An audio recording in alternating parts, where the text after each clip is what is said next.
Salut tout le monde, j'espère que vous allez bien les amis, on est parti pour la vidéo du jour, on a pas mal d'informations mercato qui sont sorties déjà depuis près de 24 heures, on va regarder un petit peu les tendances en ce qui concerne le mercato estival côté merengue. Comme d'habitude les amis, on regarde les deux unes des quotidiens madrilènes, la une du quotidien AS consacrée au grand retour de la Ligue des Champions. Le Real remet son titre en jeu. Alors pour le Real, ça sera la semaine prochaine. En tout cas, la Ligue des Champions reprend ce soir avec deux très belles affiches en huitième. Le Paris Saint-Germain qui reçoit le Bayern et l'AC Milan qui recevra Tottenham, comme on l'a dit. Pour le Real, ça sera la semaine prochaine face à Liverpool. On a une autre information aussi sur le quotidien AS. C'est tout en bas avec le retour de Militao à l'entraînement hier. En revanche, pas de Thibaut Courtois. Voilà la une du quotidien Marca avec ce joueur de Retafe qui est prêté du côté de Prague en République tchèque et qui a annoncé donc hier officiellement son coming out. Bon, pas forcément d'informations qui concernent le Real sur la une du quotidien Marca. Nous sommes à J-1 de ce match en retard en Liga demain au Bernabéu entre le Real et Elche. Information que l'on avait apprise déjà depuis quelques jours maintenant. La pelouse du Bernabéu a de nouveau été changée sur les derniers jours. Je crois que c'est la troisième fois depuis le début de saison, donc c'est quand même assez conséquent. 3 pelouses utilisées du côté du Real en l'espace de 6 mois, c'est qu'on a vraiment des problèmes. Hein. Alors les problèmes, voilà, je ne suis pas jardinier. Il fut un temps où on avait parlé de problèmes d'acclimatation tout simplement de la pelouse par rapport à la région de Madrid. Bref, en tout cas, on espère que cette fois-ci ça sera la bonne et que ça va permettre tout simplement de voir du spectacle sur la pelouse du Bernabéu, parce qu'il est évident qu'une pelouse dans un mauvais état, c'est quelque chose qui favorise, ou plutôt aide l'équipe qui, sur le papier, est jugée inférieure par rapport au Real. Et en général, les équipes qui se déplacent au Bernabéu, elles ne sont que très rarement favorites. Donc voilà, le fait d'avoir une pelouse en bon état, c'est quelque chose normalement qui favorise les grandes équipes et les équipes comme le Real Madrid. Donc voilà, troisième fois que l'on change la pelouse du Bernabéu depuis le début de saison. Voilà quelques images de la séance d'entraînement de la veille, comme on l'a dit les amis. Eder Militao était de retour hier lors de la séance d'entraînement, donc ça c'est déjà une très très bonne nouvelle. On l'a dit aussi, Thibaut Courtois n'était pas présent, pour le moment pas de date de retour en ce qui concerne le portier belge, donc demain ça devrait être André Lunin dans les buts. Et puis on peut signaler aussi un retour assez important et intéressant dans le secteur défensif, parce que on a vu quand même Carlo depuis quelques semaines batailler un petit peu pour trouver des solutions, parce qu'il a eu beaucoup de pépins physiques. Donc il faut souligner le retour de Lucas Vazquez hier à l'entraînement. Vinicius ne s'est pas entraîné hier, alors pas forcément de problème physique, hein. C'est ce dont on avait parlé brièvement hier. Vinicius tout simplement va avoir quelques petits jours de repos et voilà, il n'y a pas de pépin physique, il sera vraisemblablement de retour très rapidement. On enchaîne avec cette fois-ci donc des informations mercato côté merengue. José Félix Diaz qui nous annonce que le Real a fait tout son possible pour signer Jude Bellingham. Dorénavant, voilà, ce que l'on attend, c'est la décision finale du joueur.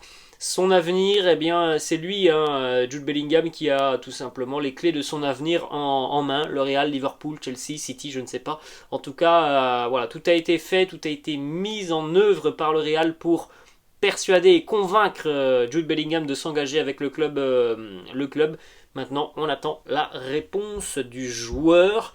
Si jamais il y a un échec sur ce dossier Jude Bellingham, le Real a déjà visiblement des alternatives. Alors on en avait parlé brièvement lorsque c'était sorti. On avait pensé fut un temps à Enzo Fernandez. Ça ne sera pas le cas, puisqu'Enzo Fernandez s'est engagé du côté de Chelsea. Mais visiblement, le Real a déjà travaillé sur un éventuel refus de Bellingham pour avoir tout simplement des solutions de repli À l'heure actuelle, le quotidien Marca n'est pas en mesure de donner les cibles que le Real a suivies si jamais il y a un échec sur ce dossier Bellingham. Ensuite, une information du quotidien ESPN.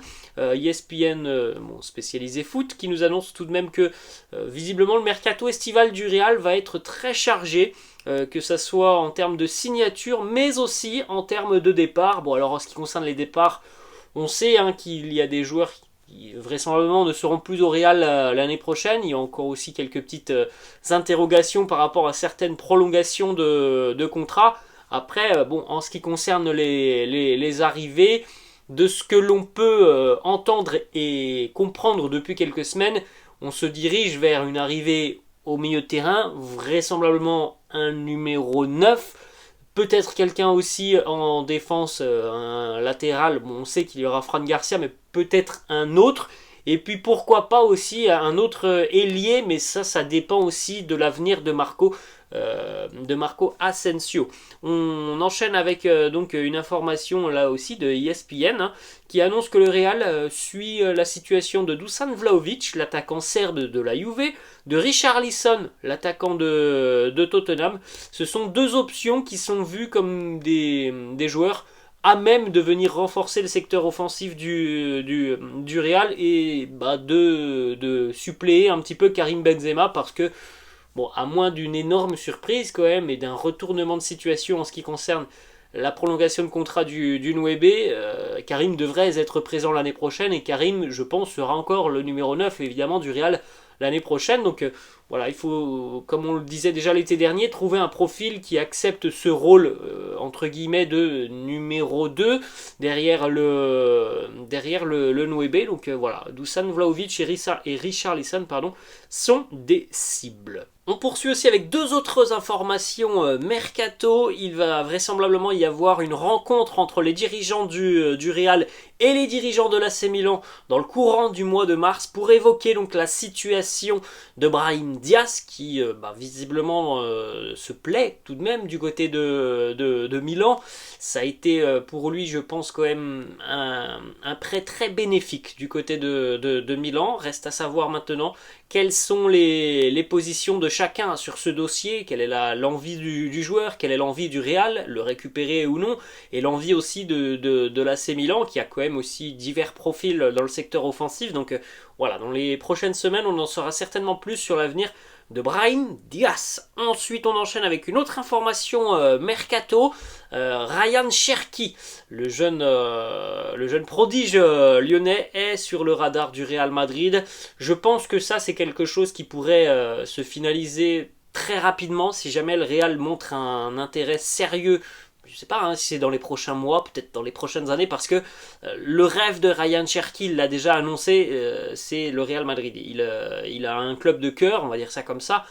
L'OL évidemment est son club de cœur, mais son club de rêve, un petit peu comme Benzema d'ailleurs, les deux viennent de Lyon et les deux ont toujours rêvé du Real. Cherki c'est la même chose, donc s'il continue ses prestations avec l'Olympique Lyonnais, peut-être qu'il y aura une porte de sortie cet été avec Jean-Michel Aulas. Après, voilà, je ne connais pas la situation et surtout l'avis du Real Madrid sur la situation de Ryan Cherki. Est-ce que c'est quelqu'un qui peut être intéressant pour le club dès cet été ou peut-être dans un an?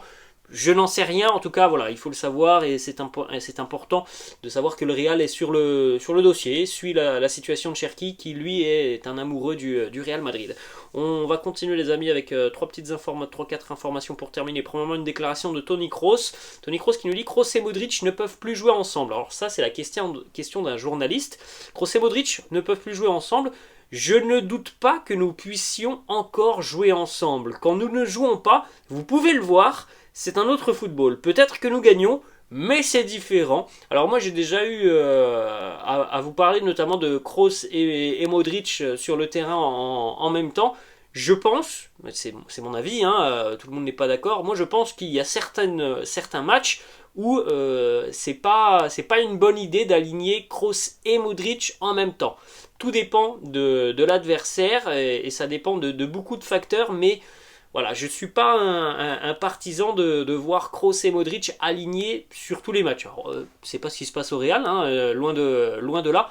En tout cas, je pense qu'il y a vraiment certains matchs où il est plus favorable d'avoir, je vais dire ça entre guillemets, mais plus d'énergie au milieu de terrain, avec par exemple Tchouaméni, Camavinga ou Fede Valverde. J'ai absolument rien contre Kroos et Modric, hein, loin de là, hein, ce sont deux légendes, deux merveilles, mais je pense que sur certaines physionomies de rencontres, bah voilà, il faut aller peut-être utiliser la jeunesse. On continue avec le 11 de FIFPro de l'année. Alors on a quelques joueurs du Real qui sont nommés, Courtois, Rudiger, Modric, Fede Valverde ou encore Benzema. Pour rappel, hein, ce 11 mondial de l'année FIFA, il a été basé sur la période du 8 août 2021 au 18 décembre 2022. Donc c'est quand même une période de quasiment un an et demi, c'est une période assez conséquente où il s'est passé beaucoup de choses du côté du Real. Donc il est normal d'avoir beaucoup de joueurs merengues dans cette équipe. En revanche, ce qui est un petit peu plus surprenant tout de même, c'est qu'on n'a pas Vinicius Junior. Vinicius Junior qui a remporté la Ligue des Champions, qui a remporté la Liga, la Super Coupe d'Europe, qui a été élu meilleur jeune de la Ligue des Champions. C'est 41 buts ou passes sur les 50 en 50 matchs avec le Real. Et il n'est pas nommé. Donc c'est quand même assez particulier. J'ai fait un petit lapsus, hein. C'est pas le 11 que l'on a les amis, ce sont les joueurs nommés pour être dans le 11 et on n'a pas Vinicius. Alors oui, on a quand même du beau monde, hein, évidemment, ce sont les meilleurs qui sont là, mais voilà, c'est quand même un petit peu surprenant, je pense, de ne pas avoir Vinicius dans ce classement. Voilà les amis, la fin de cette vidéo, j'espère que ça vous a plu. N'hésitez pas comme d'habitude à lâcher un petit pouce bleu, n'hésitez pas non plus à vous abonner à la chaîne, je vous laisse et je vous dis à demain. Ciao.